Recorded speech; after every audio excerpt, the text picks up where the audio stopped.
Ste na prechádzke a vidíte medveďa. Počkaj, pozri, tam je medveď.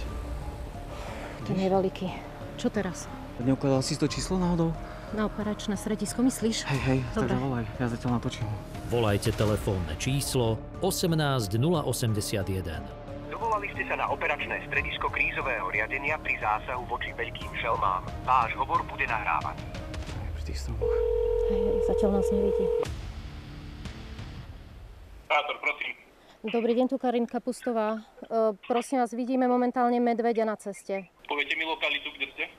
Je to Tajov smerom na Králiky za dedinou. Pri Banskej Bystrici. Áno. Vidíte momentálne toho medveďa? Áno, vidíme ho.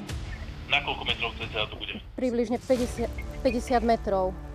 Není nejako agresívny, áno, alebo... Nás si ešte nevšimol, nik iný tu není a prechádza z jednej strany na druhú cesty. Vysielam hneď zásahový tím. Dobre. Tak vás poprosím, čo najskôr sa vzdialiť z tej oblasti. Dobre, ďakujeme pekne. Do počutia. V prípade, že pôjde o ohrozenie života alebo úraz, prednostne kontaktujte operátorov na čísle 112.